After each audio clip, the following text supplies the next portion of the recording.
یہ دارالعلوم امدادیہ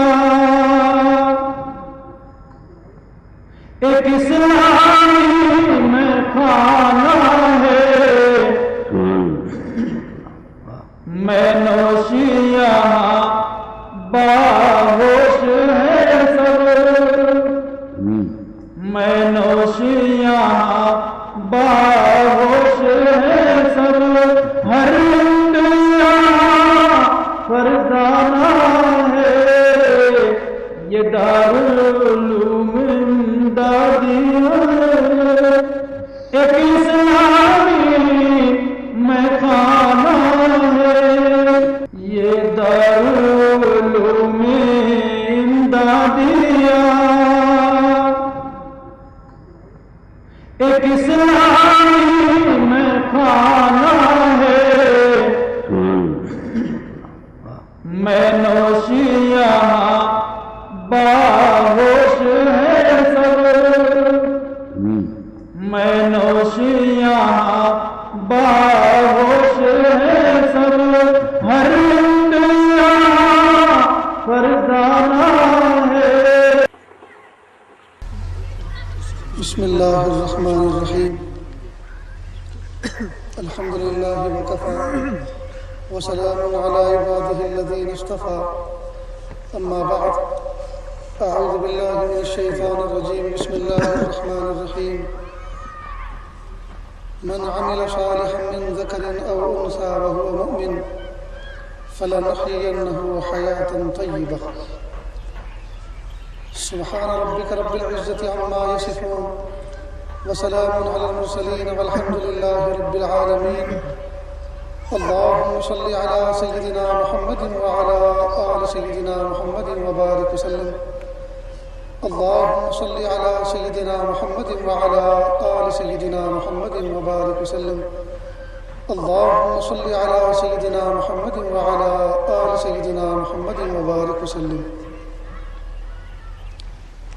ساؤنڈ والے اس کو نارمل کریں، اس کا ایکو ختم کر دیں، بچہ اس کا ایکو ختم کریں، بالکل نارمل کریں، اور دینی جہاں بھی پروگرام میں آپ ساؤنڈ سسٹم سیٹ کریں اس کا خاص خیال رکھیں کہ مائک بالکل نارمل ہونا چاہیے۔ جزاک اللہ۔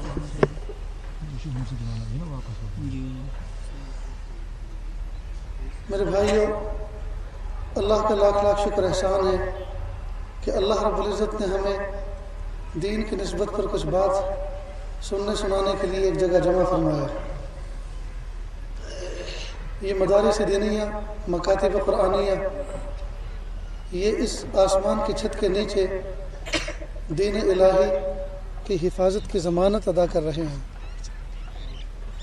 اللہ رب العزت ان مدارس کے ذریعے سے آسمان کی چھت کے نیچے اپنے نبی صلی اللہ علیہ وسلم کے ذریعے سے جو دین بھیجا تھا ان کی حفاظت کا کام لے رہے ہیں۔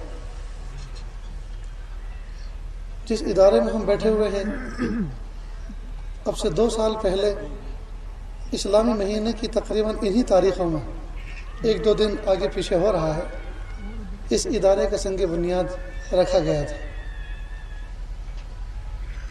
اللہ کا شکر ہے کہ اللہ رب العزت نے اس ادارے کو اپنے بنیادی اعتبار سے، تعمیری اعتبار سے اپنے پیروں پہ کھڑا کر دیا۔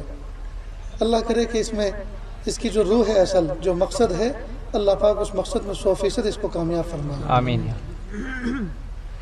دیکھو دوستو، ہمیں مکہ مکرمہ میں ایک بزرگ نے نصیحت کی تھی کہ کام کسی مقصد کے لیے شروع کیا جاتا ہے، آگے چل کے کام مقصد بن جاتا ہے اور مقصد فوت ہو جاتا ہے۔ عقل مند کے لیے اشارہ کافی ہے۔ غور کر لیں کہ ہم جن کاموں میں لگے ہوئے ہیں، دین کے شعبوں میں لگے ہوئے ہیں، کہ یہ جو ہمارا لگنا ہے یہ مقصد ہے یا لگنے کے بعد کچھ اور مقصد ہے۔ ہر کام کا ایک ظاہر ہوتا ہے، ہر کام کا ایک باطن ہوتا ہے۔ چیز کی قیمت اس کے باطن سے لگتی ہے۔ 1000 روپے کا نوٹ ظاہر میں ایک شکل رکھتا ہے، اپنی ایک سائز رکھتا ہے، ایک بارش کے قریب ایک کا کاغذ ہوتا ہے، تقریباً 3 انچ چوڑا ہوتا ہے، اور اس پہ 1000 روپے کا فگر لکھا ہوا ہوتا ہے، اس کا ایک رنگ ہوتا ہے، یہ اس کا ظاہر ہے۔ اور اس کا باطن حکومت وقت کی وہ گارنٹی اور وہ حکم ہے جو اس کے پیچھے چل رہا ہے کہ 1000 روپے کے بقدر آپ کسی سے معاملہ کر سکتے ہیں. 1000 روپے کی مالیت کے برابر آپ کسی سے اس کاغذ کو دے کر یہ رسید ہے آپ کوئی معاملہ لین دین کا کر سکتے ہیں. رات کے 12 بجے اگر حکومت وقت یہ اعلان کر دیں کہ 1000 کے نوٹ کا چلن صبح سے بند ہے تو اس کاغذ کا کیا کریں گے؟ ہو سکتا ہے سگریٹ پینے والے شوقین پھر اس کی سگریٹ بنائیں اور تمباکو اس میں بھر کے پھر اڑائیں دھواں بنا کر. اور ہوا ہے ماضی میں ایسا. اسی 1000 کے نوٹ کا جس کا تذکرہ چل رہا ہے اسی کے نوٹ کے ساتھ یہ ہوا. بند ہو گیا تھا ایک زمانے میں، لوگوں نے سگریٹ بنا بنا کے پی تھی.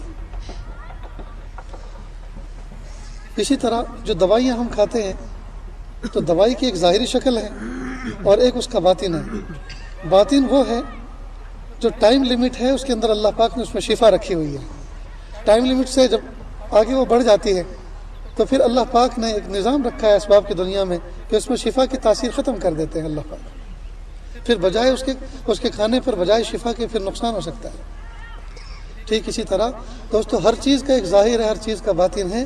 یہ جو کام لے کر بیٹھے ہیں احباب دین کا، دین کے شعبے لے کر بیٹھے ہیں، اللہ رب العزت ان سے بھی کچھ چاہ رہے ہیں. اللہ کرے وہ ہماری سمجھ میں آ جائے جو ان چیزوں سے چاہا جا رہا ہے. الحمدللہ جس مناسبت سے، جس نسبت سے ہم یہاں ادارے کے جلسے کے عنوان پر جمع ہوئے، اللہ تعالیٰ اس ادارے کو 100% کامیاب فرمائے. آمین. اس کے اندر پڑھنے والے بچوں کو وقت کا محدث بنائے، وقت کا مفسر بنائے، وقت کا فقیہ بنائے، عارف باللہ بنائے، عالم باللہ بنائے، اور امت کی بگڑی ہوئی تقدیر کے سنورنے کا اللہ رب العزت ان اداروں کو، ان مکاتب کو، ان مساجد کو، ان مدارس کو ذریعہ بنا دے. اس عاجز نے آپ کے سامنے قرآن پاک کی ایک آیت پڑھی، من عمل صالحا من ذکر او انثی، جو بندہ نیک اعمال کرے چاہے وہ مرد ہو یا عورت، فہو مومن، اس حال میں کہ وہ مومن ہو. شرط یہ کہ وہ مومن ہو. ایمان کی حالت میں جو بندہ نیک عمل کرے چاہے مرد ہو یا عورت ہو، فَلَنُحْيَنَّهُ حَيَاةً طَيِّبَةً، تو ہم اس کو پاکیزہ زندگی عطا کرتے ہیں. اس کو پاکیزہ زندگی، یہ کرنٹلی نقد فائدہ اللہ رب العزت نے بتلایا، اس کو پاکیزہ زندگی عطا فرماتے ہیں. اور دوستو جس بندے کو پاکیزہ زندگی نصیب ہو جائے، گناہوں سے بچی بچی، معصیت سے کٹی کٹی اور اللہ سے جڑی ہوئی، جس بندے کو زندگی مل جائے، خدا کی قسم دنیا اس کے لیے جنت ہے. سبحان اللہ. اللہ ہم تمام کو پاکیزہ زندگی عطا فرمائے. آمین. اور اس پاکیزہ زندگی کے لیے اللہ پاک نے جو شرط لگائی کہ من عمل صالحا، جو بندہ آپ میں سے نیک عمل کرے، اللہ ہمیں نیک عمل کرنے والا بنا دے. اعمال کی دوستو تاثیر ہے، اعمال کی تاثیر ہے. اس سائنس کی دنیا میں، سائنسی دنیا میں اور سائنس کی جدید ایجادات نے ہمارے لیے ان تمام چیزوں کا سمجھنا بہت آسان کر دیا ہے. دیکھیے کوئی بندہ بجلی کے تار کو اگر پکڑے تو نتیجہ کیا ہوگا؟ موت. تو بجلی کے تار کو، بجلی کا ننگا تار ہو جس میں کرنٹ جاری ہو، اگر کوئی بندہ پکڑتا ہے تو اس کی تاثیر کیا ہے؟ جھٹکا لیتی ہے، شوک لگاتی ہے، آگ لگ جاتی ہے، یہ موت واقع ہوتی ہے. ٹھیک اسی طرح اگر کوئی بندہ زہر پیے تو زہر پینے کی ایک تاثیر ہے. تو جب ظاہری ان اعمال کی تاثیر ہے، بندہ ان چیزوں کو وجود میں لاتا ہے تو اس کا ایک اثر مرتب ہوتا ہے. ٹھیک اسی طرح دوستو جو بندہ شریعت کے قانون پہ عمل کرتا ہے، جس کو نیک عمل کرنا کہتے ہیں، تو پھر ان کی بھی ایک تاثیر ہے اور اللہ رب العزت بندے کو اس کا اثر ضرور عطا فرماتے ہیں. چنانچہ قرآن پاک میں اللہ پاک نے فرمایا، قد افلح المؤمنون الذین هم فی صلاتهم خاشعون، کامیاب ہو گئے وہ مومن بندے جو اپنی نماز میں خشوع اختیار کرتے ہیں. ہم تک جو دین اسلام پہنچا، چونکہ عربی زبان کو ہم نے سیکھا نہیں، سمجھا نہیں، اس کے اصول و ضوابط ترجمہ کر کے ہم تک یہ دین پہنچا ہے ترجمے کے ذریعے سے. لہٰذا فلاح کا ترجمہ ہم کس سے کرتے ہیں؟ کامیابی سے، کہ کامیاب ہو گیا وہ بندہ. اب لفظ کامیابی سے تھوڑے اس کے معنی واضح ہو رہے ہیں. کیا مطلب کامیاب ہو گیا؟ عربی زبان ہے، اس کا ٹرانسلیشن اگر کسی زبان میں کرے گا تو وہ زبان حق ادا نہیں کر سکتی، اس لیے کہ اس کا ترجمہ جس زبان سے کریں گے وہ زبان کمزور ہے، تو کمزور کسی قوی کی ترجمانی نہیں کر سکتا. اس لفظ کامیاب کہہ کے آگے نکل جاتے ہیں، کامیاب ہو گیا بندہ، پھر اس کی تفصیل کرنی پڑے گی، کامیابی کی تفصیل کرنی پڑے گی، کیا کامیابی ملی۔ اصل میں ہم تک جو دین پہنچا ہے ہم ترجمہ کر کر کے دین کو سمجھ رہے ہیں۔ کاش کہ ہم صاحب نسبت لوگوں کے پاس بیٹھتے، ان سے ملتے، پھر وہ اس کی حقیقتیں کھولتے کہ اس سے کیا چاہا جا رہا ہے، اللہ پاک کیا فرما رہے ہیں اپنے بندوں کو۔ ہمارا حال تو یہ ہے جیسے عربی زبان میں مثلا ہم عربی بولیں تو عربی میں ہم اردو کا ترجمہ کرتے ہیں۔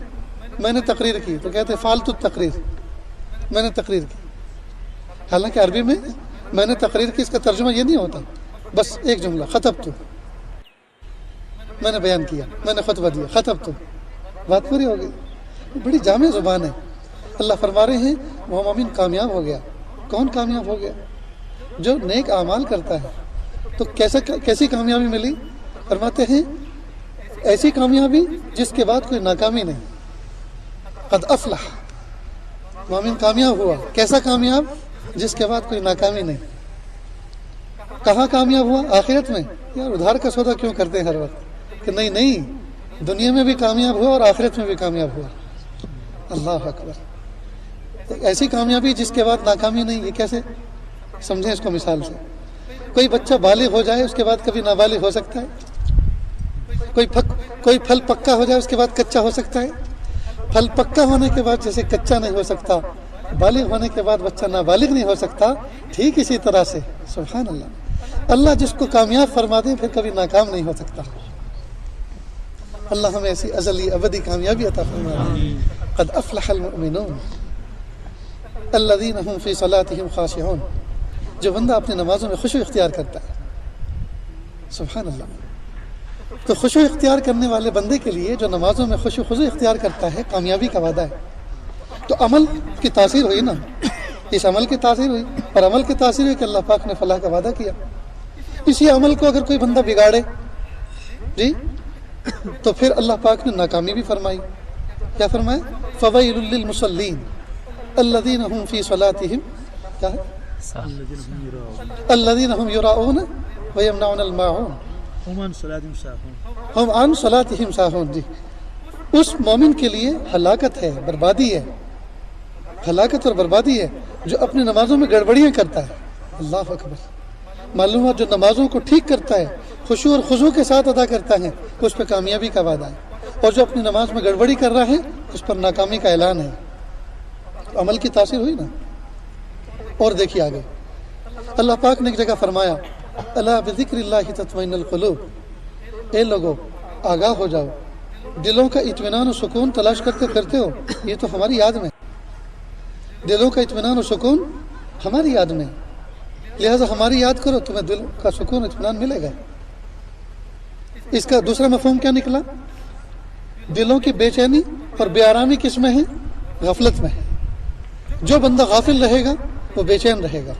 لہذا قرآن پاک میں ایک جگہ فرمایا کہ آپ ان لوگوں کی اطاعت نہ کریں، آپ ان لوگوں کے ساتھ نہ رہیں جن کے دلوں کو ہم نے غافل کر دیا، جن کے دل ہماری یاد سے غافل ہیں۔ تو غافلین کے ساتھ نہ رہنے کا، ان کے ساتھ دوستی نہ کرنے کا حکم ہے۔ جی معلوم ہوا عمل کی ایک تاثیر ہے، عمل اپنی جگہ ایک تاثیر رکھتا ہے۔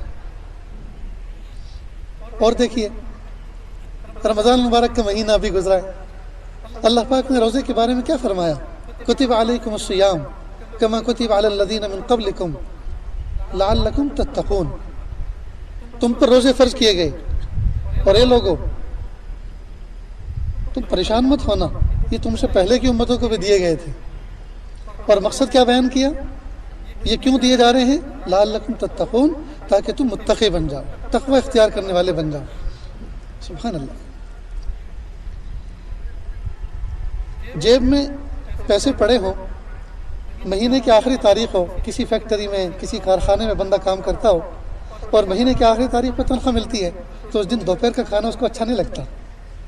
جیب میں پیسے ہیں، دل میں خوشی ہے، اور چہرے سے اس کا اظہار ہوتا ہے۔ تو جیب میں مال پڑا ہوتا ہے تو 2 بالش کے فاصلے پر دل میں اس کا اثر محسوس ہوتا ہے۔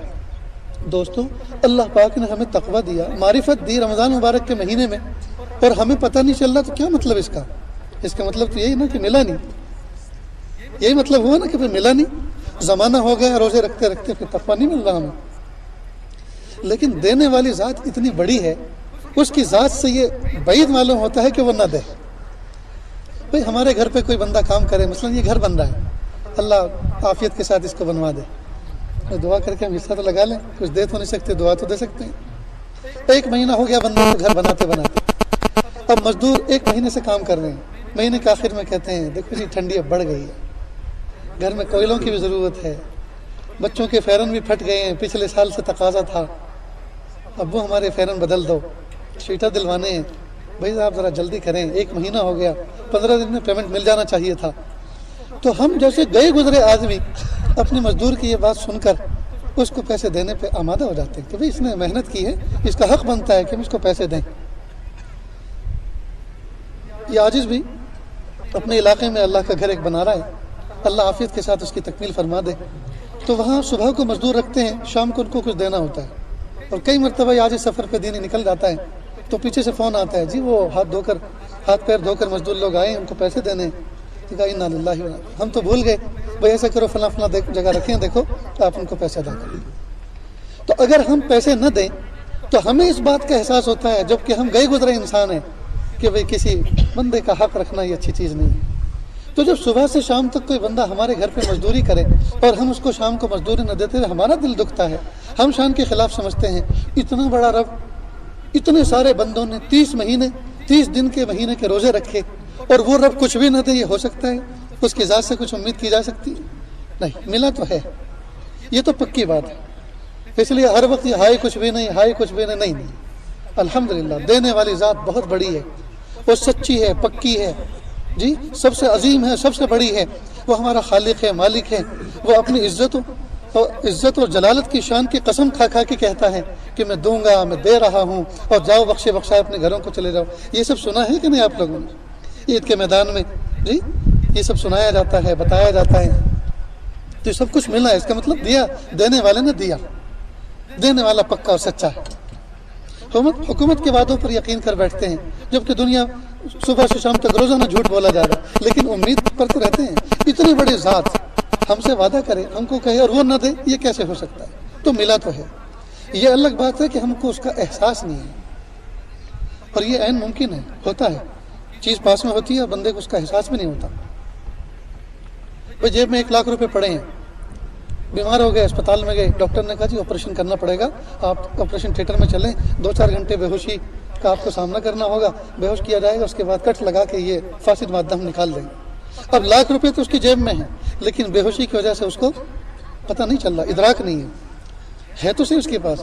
ٹھیک اسی طرح دوستو، اللہ نے دیا تو ہے، خدا کی قسم اللہ نے دیا، اپنا تعلق دیا، اپنی معرفت دی، تقوی دیا، سب کچھ دیا، ہم کیوں اللہ تعالیٰ سے بدگمان ہوں؟ ہم کیوں نا امید ہوں؟ اللہ پاک نے 30 دن کے روزوں پر ہمیں عطا فرمایا، لیکن ہم اس کا احساس نہیں ہے، اس لیے کہ غفلت کے پردے پڑے ہوئے ہیں۔ ہم اس غفلت کو، ہمیں چاہیے کہ ہم اس غفلت کو دور کریں۔ تو عمل کی ایک تاثیر ہوتی ہے، ہر عمل کی ایک تاثیر ہوتی ہے۔ تو اللہ رب العزت نے قرآن پاک کے اندر جو فرمایا، جو بندہ نیک اعمال کرے، چاہے وہ مرد ہو یا عورت، ایمان کی حالت میں، تو ہم اس کو پاکیزہ زندگی عطا کرتے ہیں۔ تو اللہ پاک نے پردہ اٹھایا بندوں کی قلوب سے اس بات سے کہ عمل کی ایک تاثیر ہوتی ہے، جو بندہ عمل کرے گا ہم اس کا ثمرہ اس کو ضرور عطا کریں گے۔ لیکن دوستو ہمارا حال یہ ہے کہ ہم اعمال پہ یقین نہیں کر رہے، اسباب پہ زیادہ یقین کر رہے ہیں۔ مادی دنیا چونکہ ہمارے سامنے ہے، لہٰذا مادی دنیا میں ہمارا زیادہ ذہن چل رہا ہے۔ حدیث پاک ہے، فضائل اعمال کے اندر مندرج ہے، دیکھ سکتے ہیں فضائل صدقات کے اندر حضرت شیخ العزیز رحمۃ اللہ علیہ نے روایت نقل فرماتے ہیں کہ جو بندہ یہ سمجھتا ہے کہ میں جتنی محنت کروں گا اتنا مجھے ملے گا، تو اللہ پاک اس کے گمان کے مطابق، اس کی سوچ کے مطابق اس کی روزی کو محنت کے ساتھ کوڈ کر دیتے ہیں۔ محنت کرے گا تو دیں گے، نہیں کرے گا تو نہیں دیں گے۔ اور جو بندہ یہ سوچتا ہے محنت کرنا اسباب کی دنیا میں ایک سبب ہے، میں محنت کروں گا لیکن دینے والی ذات تو اللہ کی ہے، پھر اللہ تعالیٰ تھوڑی محنت بھی اس کو پیٹ بھر کے روزی عطا فرماتا ہے۔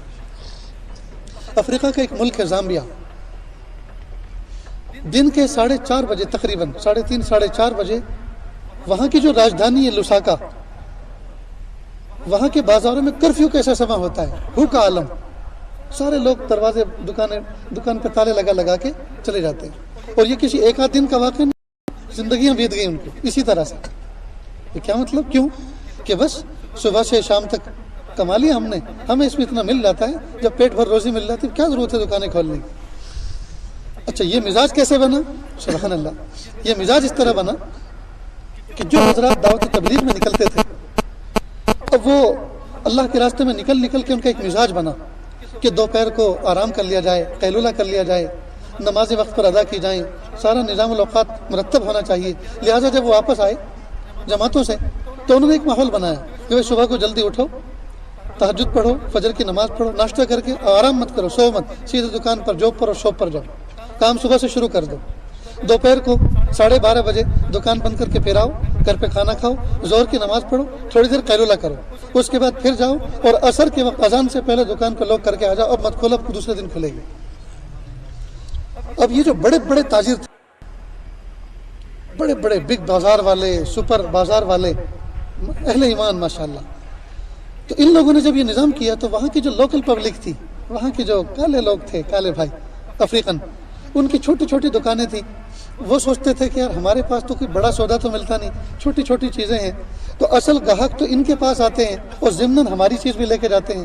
جب انہی لوگوں نے تالے لگا دیے تو ہمارے یہاں آئے گا کون, چلو ہم بھی بند کرتے ہیں. لہٰذا وہ بھی بند کرنے لگے. ماحول ایسا بنا کہ 3-4 بجے پورے لساکا راجدھانی کے بازار بھوکا عالم, سناٹا, قسم کھانے کے لیے کوئی دکان نہیں. اس عاجز نے بہت کوشش کی تلاش کرنے کی, گاڑی میں بیٹھے ہوئے دیکھتے ہوئے کہ کم از کم ایک تو مل جائے کہ میں کہہ دوں کہ فرض کفایہ ادا کر رہا ہے ایک آدمی بازار کے کھولنے کا. نہیں نظر آیا, نہ ہوٹل, نہ موٹل, نہ اور کچھ بھی تو نظر نہیں آیا. اللہ اکبر, اللہ اکبر. جلدی اٹھتے ہیں, فطرت پر عمل کر رہے ہیں. وجعلنا اللیل لباسا وجعلنا النہار معاشا, ہم نے رات آرام کے لیے بنائی ہے, دن کام کاج کے لیے بنایا. رات کو جلدی سوتے ہیں, صبح کو جلدی اٹھتے ہیں, جلدی اپنے کام کاج پہ جاتے ہیں اور پھر جلدی واپس لوٹ آتے ہیں. یہ تو ہمارے ملکوں میں, اللہ ہمیں صحیح ہدایت, صحیح سمجھ, صحیح توفیق عطا فرمائے کہ رات کو دن کا منظر ہوتا ہے. رات کو کھینچ کے دن کی طرف لے گئے, لہٰذا 10 بجے تک سوتے ہیں تاجر حضرات, 10 بجے کے بعد دکان کھلتی ہے. رات کو کھینچ کے دن میں لے گئے اور دن کو کھینچ کے رات میں لے گئے. دن کے جو کام تھے وہ رات کو 10, 11, 12 بجے تک کرتے ہیں. یہ تو آپ کے یہاں حالات ہوں گے شاید اس لیے بند ہے, ورنہ آپ کے کوئی کام تھوڑے ہی ہیں. 12-1 بجے تک آپ بھی جاگتے ہوں گے. میرے بھائیو, دین کا مزاج بنائیں, ہم اپنے اندر فہم حاصل کریں کہ اللہ پاک ہم سے, وہ مزدور بہت کامیاب سمجھا جاتا ہے جو اپنے مالک کے منشے کو سمجھتا ہے. میرا مالک کس وقت مجھ سے راضی ہوتا ہے, میرا مالک کس ادا سے میری خوشی حاصل کرتا ہے. لہٰذا جو اس چیز کو سمجھ لے وہ کامیاب مزدور کہلاتا ہے, وہ کامیاب لیبر کا بندہ کہلاتا ہے. اسی طرح کامیاب بندہ وہ ہے جو منشے شریعت کو سمجھے کہ اللہ مجھ سے کیا چاہ رہے ہیں, میرے اللہ مجھ سے کیا چاہ رہے ہیں, اس وقت میرے اللہ مجھ سے کیا چاہ رہے ہیں. سفر حج پہ جاتے ہیں, احرام پہنا ہوا ہے, بیلٹ باندھی ہوئی ہے, تلبیہ پڑھ رہے ہیں, میٹر چالو ہو چکا, وہ بیٹھا ہے تو بھی حاجی, کھڑا ہے تو بھی حاجی, استنجے میں ہے تو بھی حاجی, سو رہا ہے تو بھی حاجی, کھا رہا ہے تو بھی, ہر حال میں وہ حاجی ہے. لیکن حاجی بے صبرا, یار کتنی دیر لگا دی امیگریشن میں انہوں نے, اپنے ملک میں 5 منٹ میں ہمیں کلیئر کر دیا تھا, 2 گھنٹے لگا دیے انہوں نے. بس یہ سارے سعودی ایسے ہی ہوں گے. پھر اب ایسے ملفوظات سنا رہے ہیں لوگوں کو. کیا ضرورت ہے بھائی, جب تمہارا میٹر چالو ہے, تم حاجی ہو, تو کھڑے کھڑے پیر دکھ رہے ہیں تو بیٹھ جاؤ نا, بیٹھے بیٹھے تھک گئے تو لیٹ جاؤ. جی بھوک لگ رہی ہے تو کھانا کھا لو, پریشان کیوں, ہائے کیوں کر رہے ہو, تمہارا میٹر تو چالو ہے, تمہیں تو ہر حال میں اجر مل رہا ہے, اور اگر جلدی ہو گئی جائے گی تو بھاگ کے جاؤ گے کہاں تم. اعمال تو اپنے وقت پہ کر رہے ہیں. بے صبر. آسان سا نسخہ یہ ہے کہ آدمی اپنے دل کو تسلی دے یہ کہہ کر میرے اللہ کی یہی مرضی ہے. جب کوئی حالات آئیں بندہ سوچ لے میرے اللہ کی یہی مرضی, میرا اللہ اس وقت مجھے کھڑا رکھنا چاہتا ہے, میرا اللہ اس وقت یہاں بٹھانا چاہتا ہے, میرا اللہ یہاں مجھ سے اب انتظار کروانا چاہتا ہے, اللہ پاک میری تربیت فرما رہا ہے.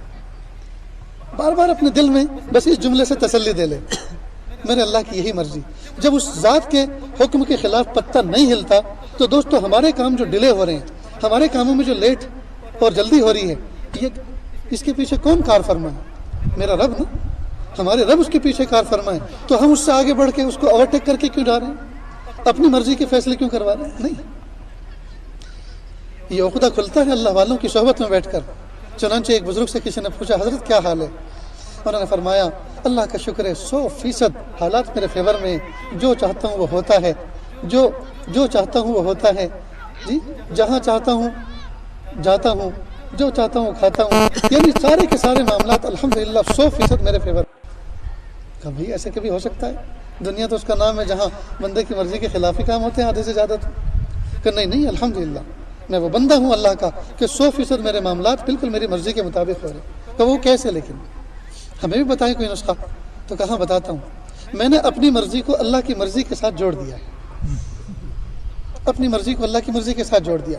جب سے مجھے یہ پتہ چلا کہ اللہ حاکم بھی ہیں اور اللہ حکیم بھی ہیں، اللہ حاکم بھی ہیں اور اللہ حکیم بھی ہیں، اللہ قدرت والے بھی ہیں اور قدرت کو استعمال کرتے بھی ہیں، تو میں سمجھ گیا کہ اتنا بڑا رب جو حاکم بھی اور حکیم بھی ہے، اس کا فیصلہ کبھی بھی میرے حق میں خلاف نہیں ہو سکتا، ہمیشہ میرے موافق میں ہو.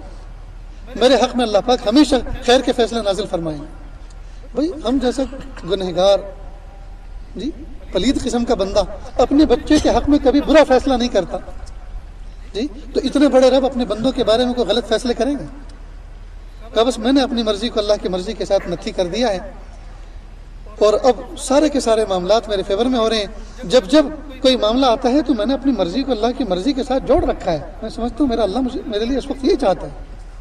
سبحان اللہ. کہتے ہیں کہ جس وقت میں نے ان کی زبان سے یہ الفاظ سنے تو میرا دل روشن ہو گیا کہ کیا گر کی بات بتائی کہ ہم پریشان اس لیے ہیں کہ ہم اس وقت بھول جاتے ہیں کہ ہمارا رب کوئی موجود ہے. جب ہمیں کوئی پریشانی ہوتی، تکلیف ہوتی، کسی کا انتظار کرتے اور آگ بگولا ہوتے، غصے ہوتے، اس وقت ہم اس چیز کو بھول جاتے ہیں کہ یہ سب ہماری مرضی کے جو خلاف ہو رہا ہے، یہ آٹومیٹکلی نہیں ہو رہا، کوئی ذات ہے جو کر رہی ہے. اسی کو بزرگان دین نے فرمایا غیر اختیاری جو مجاہدہ ہے اس میں اللہ تعالیٰ کی یہاں ترقی زیادہ ہوتی ہے.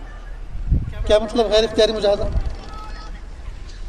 آپ نے بیگ ہاتھ میں لیا، کپڑے پہنے، موزے جوتے پہنے اور آپ بس اڈے پہ چلے گئے، روڈ پہ چلے گئے اور آپ کو بس اسٹینڈ جانا ہے. اب آٹو رکشا والے کو ہاتھ دے رہے ہیں، خالی ٹوک رہا. اس وقت بڑا غصہ آتا ہے کہ ایک تماچا لگائے. اللہ کے بندے تجھے پیسے کی ضرورت ہے، پیسے میرے پاس ہیں، مجھے سفر کی ضرورت ہے، تو پھر رکتا کیوں نہیں؟ ایسا ہوتا ہے نا کئی دفعہ روڈ پہ کھڑے ہوئے ہیں، آٹو رکشا خالی جا رہے ہیں، ہاتھ دے رہے ہیں، بھائی ذرا رک جاؤ، سیدھا جاتا ہے. یہ غیر اختیاری مجاہدہ ہو رہا ہے. پیسے موجود، ہم تیار، آٹو رکشا بھی موجود اور وہ بھی چل رہا ہے لیکن رکنے کا نام نہیں لیتا. اللہ تعالیٰ اس وقت یہاں بندے کو کھڑا رکھ رہے ہیں اور یہ اس سے غیر اختیاری مجاہدہ ہو رہا ہے. ایک مجاہدہ تو اختیاری ہوتا، چلو بھائی اللہ کا نیک بندہ بننا تو نفلیں پڑھو. اب یہ مجاہدہ کر رہا ہے اپنے اوپر، نفلیں پڑھو، نفل روزے رکھو، تلاوت کرو، ذکر کرو، یہ اختیاری مجاہدہ. اور ایک غیر اختیاری مجاہدہ، غیر اختیاری مجاہدے میں اللہ پاک زیادہ ترقی عطا فرماتے ہیں اختیاری مجاہدے کے مقابلے میں. تو جب اللہ پاک ہماری ترقی غیر اختیاری مجاہدوں میں اللہ پاک نے رکھی ہوئی ہے تو ہمیں پھر چاہیے کہ ہم بس اس چیز کو سمجھ لیں کہ صبر کیا چیز ہے. جب صبر کا لفظ نکلا تو آج کل ہم صبر کا مطلب ہم اردو والا صبر مراد لیتے ہیں. اردو والا صبر کیا؟ جب کسی کو یوں کہیں بھائی صبر کرو تو اس کا مطلب یہ ہے کہ بس مار کھاتے رہو. صبر کا مطلب یہ ہے جب بھی لفظ صبر آتا ہے تو یہ سمجھتے ہیں کہ صبر ظلم کے مقابلے میں آتا ہے، وہ مار رہا ہے اور مار کھاتے رہو، یہ صبر ہے. نہیں، صبر کے معنی ہے کسی حالت پہ جم جانا، ڈٹ جانا، اس کو کہتے ہیں صبر. صبر علی الطاعہ، طاعت پہ جم جانا، حالات پہ جم جانا. بس میں یہ کر کے رہوں گا، میرے اللہ کی مرضی انشاءاللہ اسی میں شامل حال رہے گی. مجھے یہ عمل کرنا ہے جی، اللہ پاک نے مجھے حکم دیا، مجھے یہ کام کرنا ہے، مجھے نمازیں پڑھنی ہے، مجھے تلاوت کرنی ہے، مجھے حلال روزی کمانی ہے. دوسرے کہہ رہے میاں تھوڑا سا تو سود لے لو، بینکوں سے ویکینسی نکلی ہوئی ہے، جس نے 10 پاس کر رکھا ہے اس کو 1 لاکھ روپے تک کا سود مل سکتا ہے. تو کیا رہے ساری دنیا لے رہی ہے، آپ کیوں نہیں لیتے؟ تمہارے حالات سب. میرے اللہ نے مجھے حلال روزی کمانے کا حکم دیا ہے، چاہے اس میں 1 ٹکڑا مجھے نصیب ہو، چاہے 2 ٹکڑے مجھے نصیب ہوں، چاہے 1 روٹی نصیب ہو، چاہے 2 روٹی نصیب ہوں، بس میرے لیے کافی ہے، میرے لیے میرا اللہ کافی ہے. اس حال پہ وہ جم جائے، یہ ہے صبر. تو صبر کے معنی ہے کسی اچھی کیفیت پہ بندہ جم جائے، چاہے وہ طبیعت کے خلاف ہو، چاہے وہ مرضی کے خلاف ہو، اس کے اوپر اللہ تعالیٰ کے یہاں سے پھر رحمت کے فیصلے ہوتے ہیں.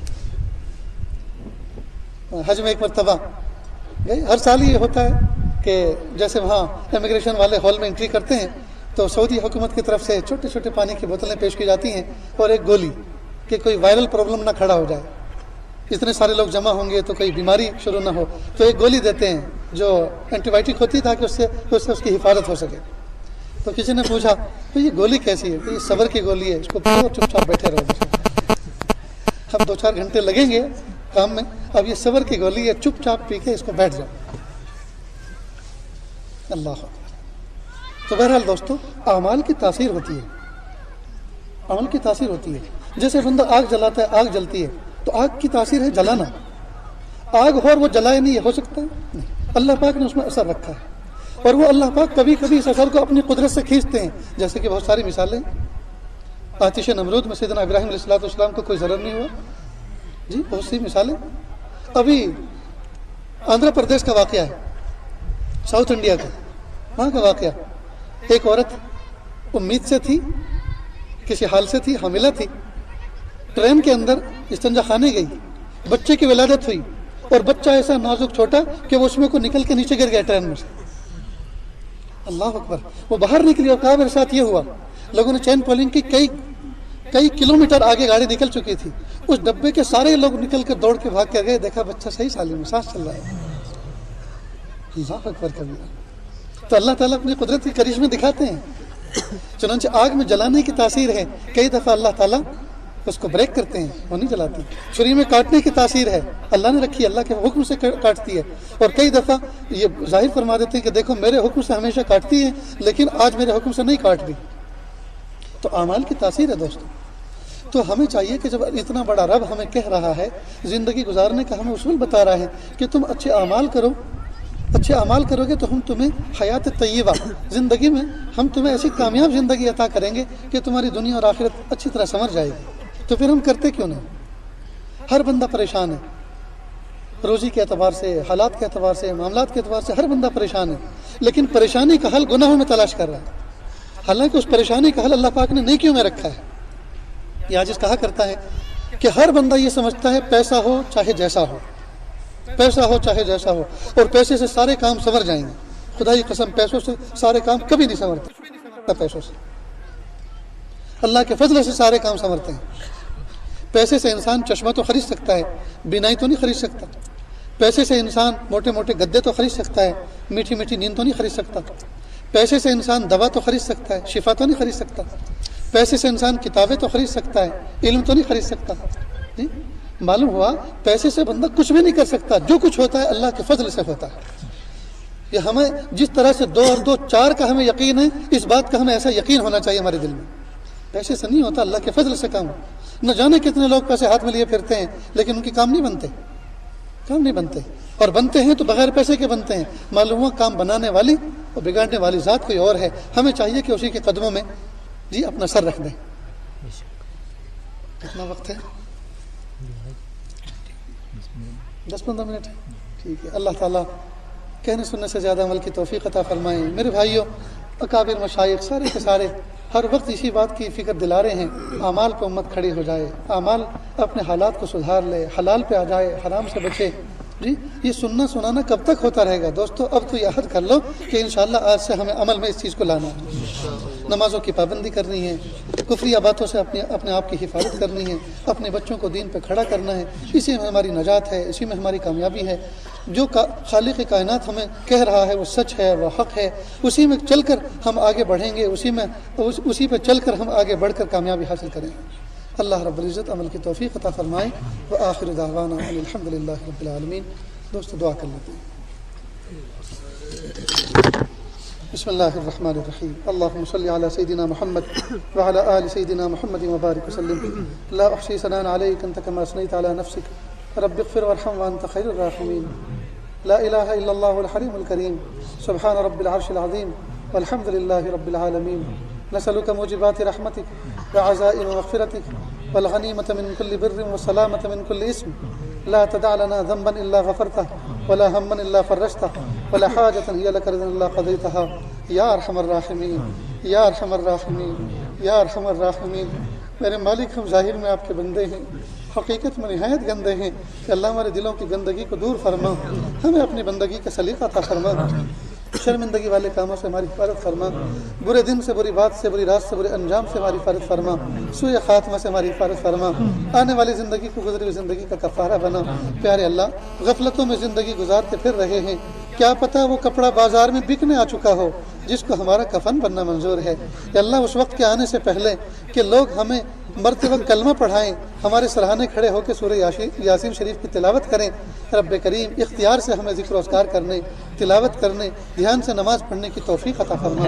اس وقت کے آنے سے پہلے کہ لوگ ہمیں غسل میت دیں، رب کریم اختیار سے غسل توبہ کی توفیق عطا فرما۔ کہ اللہ، اس وقت کے آنے سے پہلے کہ لوگ ہمیں کفن پہنائیں، لباس تقویٰ پہننے کی توفیق عطا فرما۔ کہ اللہ، زندگی کا قیمتی حصہ غفلتوں میں گزر گیا، اب نہیں معلوم زندگی کی شام کس گلی میں ہوتی ہے، کس حال میں ہوتی ہے، کفن بھی نصیب ہوتا ہے کہ نہیں ہوتا، دفن بھی مقدر ہوتا ہے کہ نہیں ہوتا، نہ جانے کتنے مالدار راستوں میں چلے، اچانک موت آ گئی، حادثہ واقع ہو گیا، پولیس نے انتظار کیا، پتہ چل رہا ہے کہ کہاں کا ہے، پتہ نہ چلا تو بے یار و مددگار کسی گورے غریبہ میں دفن کر دیا گیا، پتہ چلا وہ تو لکھ پتی کروڑ پتی آدمی تھا، کفن بھی اس کو دیا تو لوگوں نے چندہ کر کے 2 روپیہ جمع کر کے اس کے کفن کو خریدا گیا۔ میرے مالک، ہمارے اندر کوئی سرخاب کے پر نہیں ہے، پیارے اللہ، ہم بھی تو آپ کے بندے ہیں اور ایک عام انسان ہیں، پیارے اللہ، ہم آپ سے بھیک مانگتے ہیں، رب کریم زندگی عطا فرما، طاعت والی، عبادت والی، اخلاص والی، ارے اللہ موت بھی عطا فرما، رشک والی، محبت والی، قبولیت والی، پیارے اللہ، دین کا کام کر کر کے تھکتے رہیں اور تھک کے دین کا کام کرتے رہیں، پیارے اللہ، اور جب وقت آخر آئے، عمر دراز کے بعد جب وقت آخر آئے تو حال ہمارا یہ ہو مدینہ پاک کے سفر پہ ہو، اس لیے کہ اللہ کے محبوب صلی اللہ علیہ وسلم نے فرمایا، اے بندے، اے مومن بندے، اگر تجھ سے ہو سکے تو مدینے میں آ کے مر جانا۔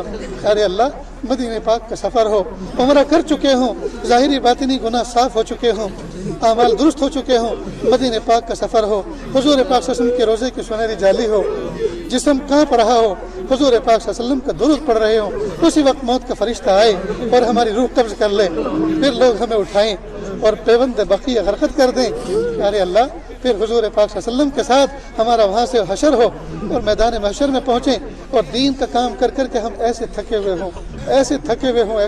ہوں کہ جب حوض کوثر پر جائیں تو آپ صلی اللہ علیہ وسلم دور سے دیکھ کر فرمائیں، اوہو، میرا امتی تھک کر آیا ہے، اور آپ نے ذکر صلی اللہ علیہ وسلم جامع کوثر پلائیں، سر پہ ہاتھ رکھیں، پھر کہیں جاؤ، اب عرش کے سائے میں بیٹھے رہو، اب انشاءاللہ سب دیکھا جائے گا۔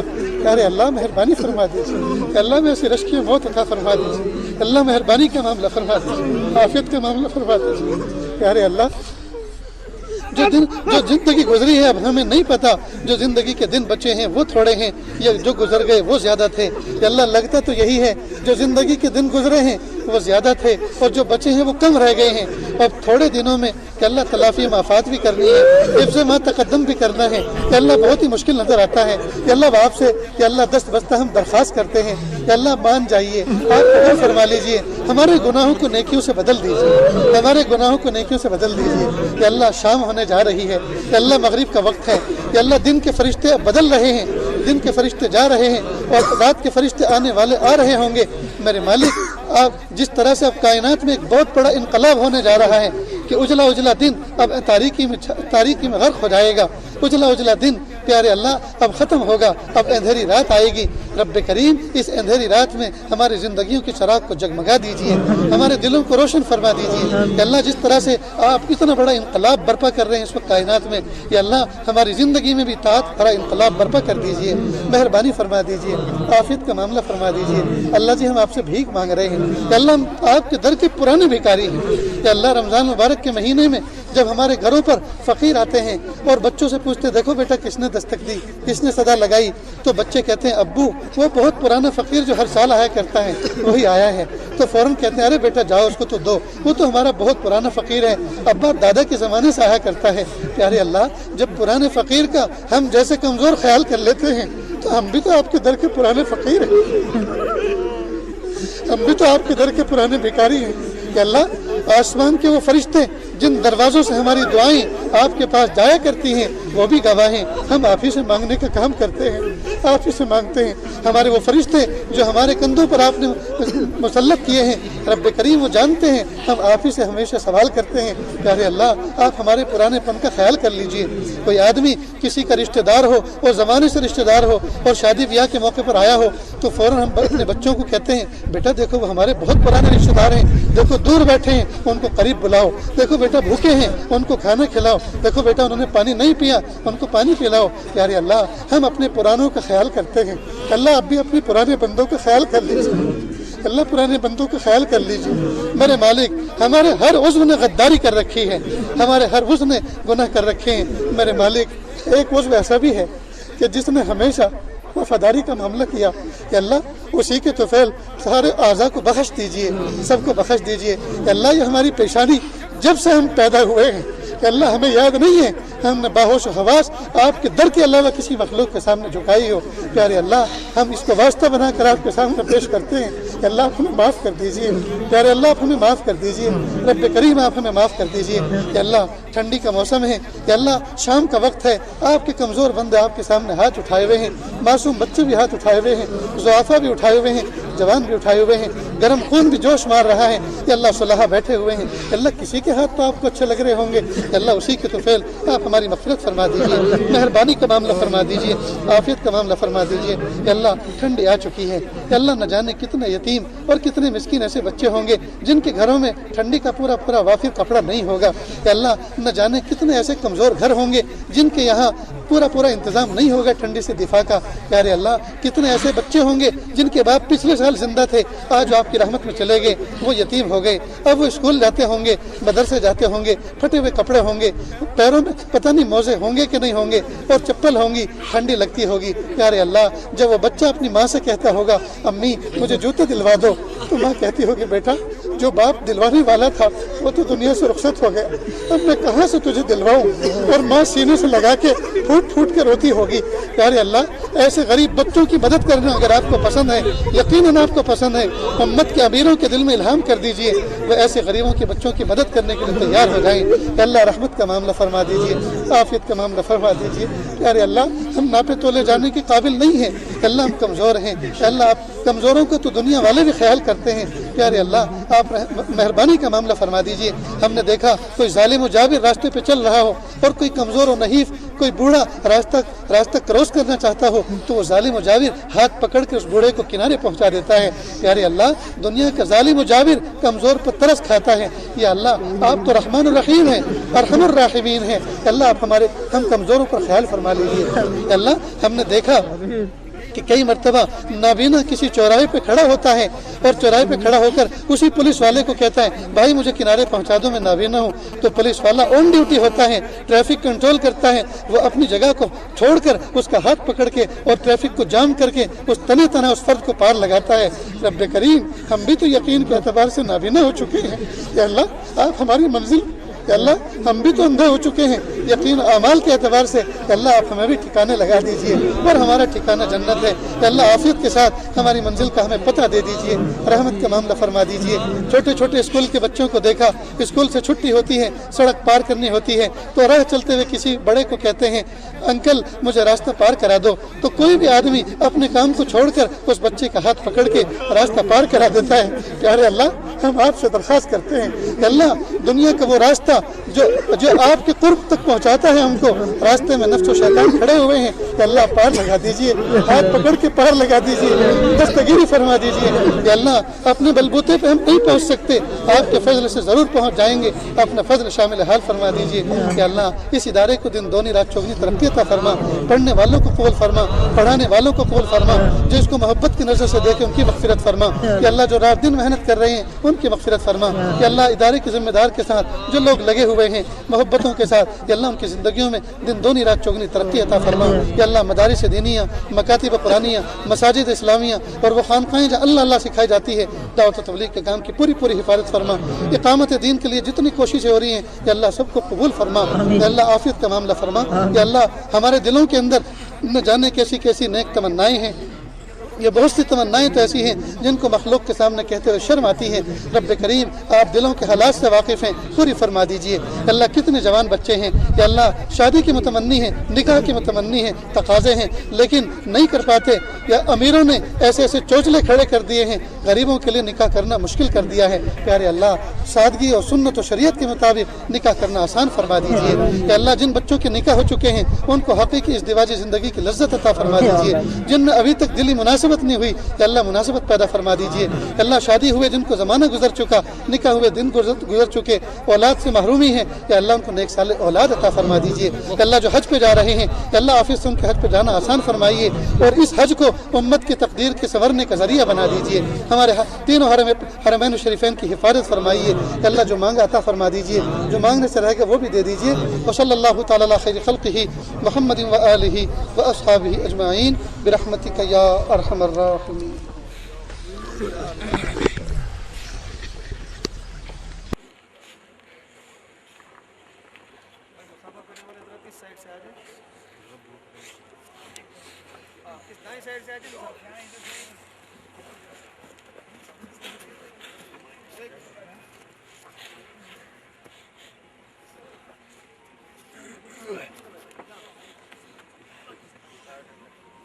آپ کہاں جاتے ہیں؟ یہاں بیٹھے، یہاں بیٹھے بھائی، ایسے مسافر کرتے جاؤ۔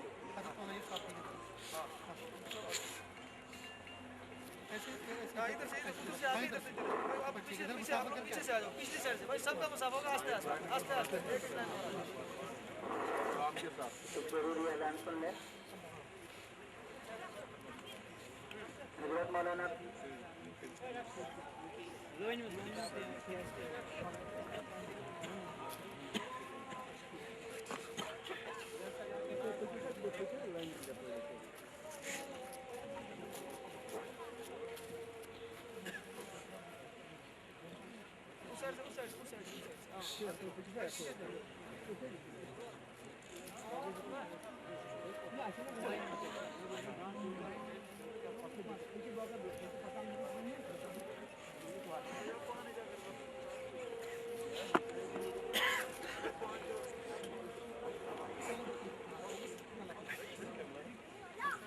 مودی صاحب اگر آپ لائن بنواتے تو بہتر رہتا۔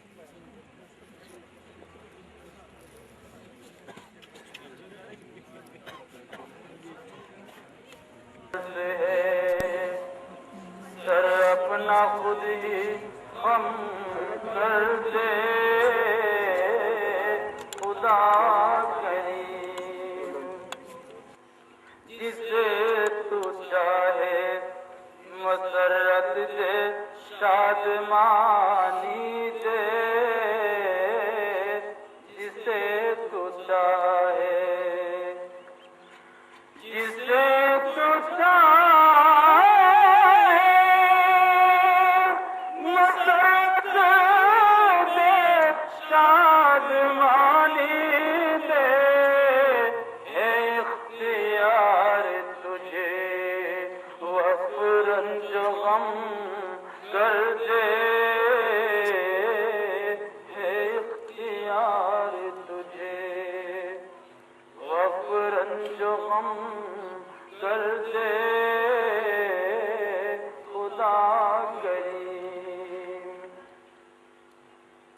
سنیے شعر بطور خاص حضرات کابل علماء کی خصوص ہمارے حضرت صاحب برکاتہم العالیہ تو فرماتے ہیں تو کام میرا بھی بن جائے اور آپ کو بھی نفع ہو، کہ وہ دل عطا ہو جو ذکر سے منور ہو، وہ دل عطا ہو، وہ دل عطا کہ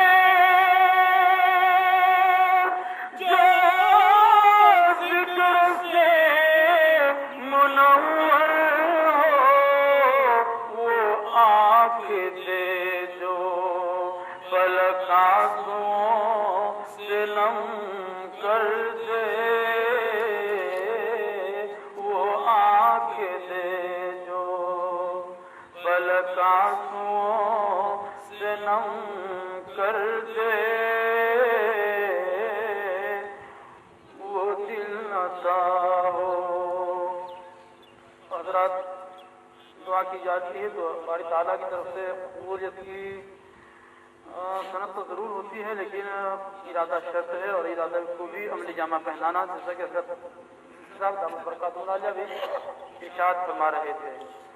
تو یہ ہم ارادہ بھی کریں اور اس پر عملی مشق بھی سنیں۔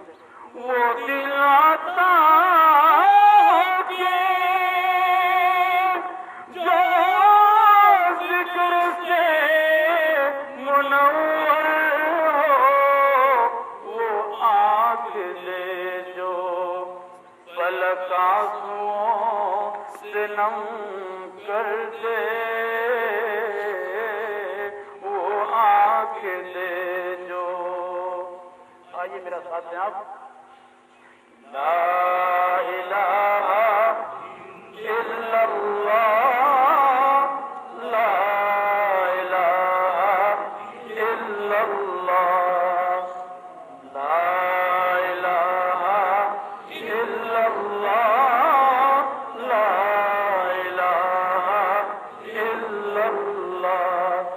دل کو گھر چمکانا ہے، گریمان بنانا ہے، ملت کو بتلانا ہے، اور نگری نگری گانا ہے۔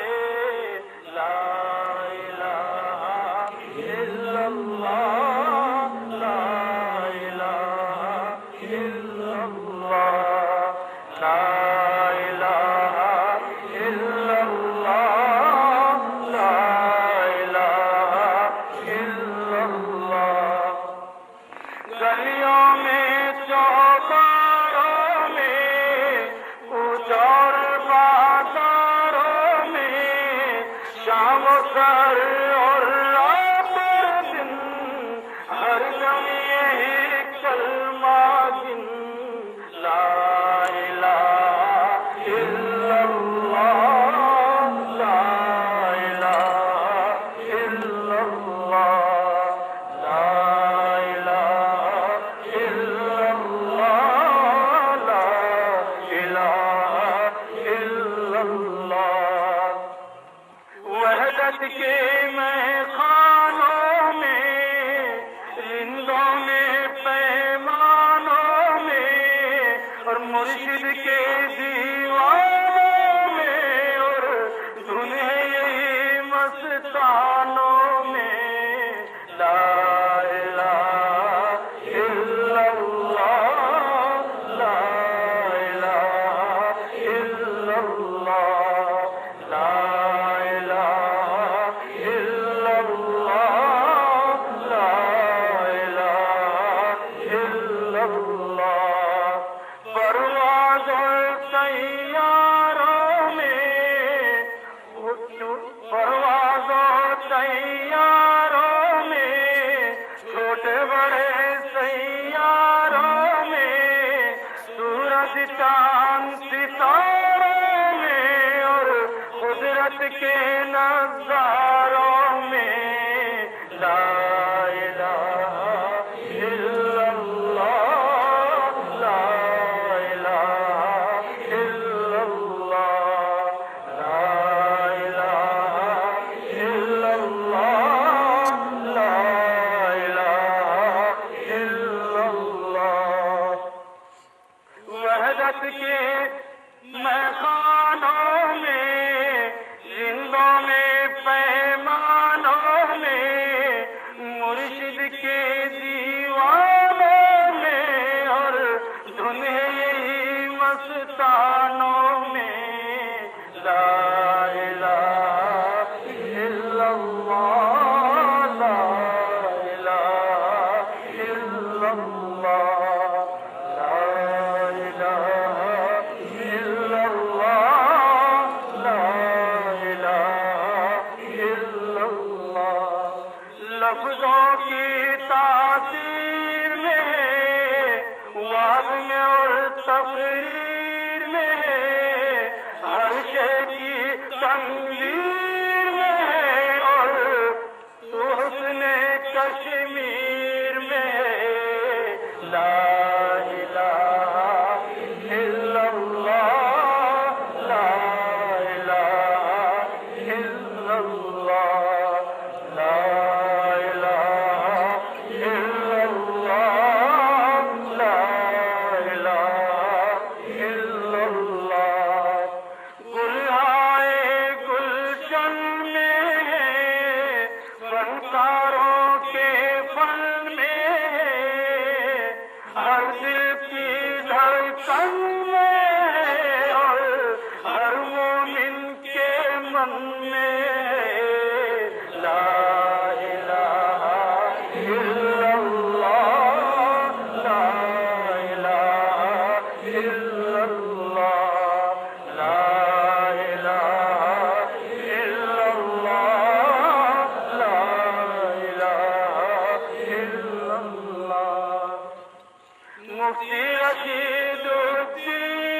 نشیب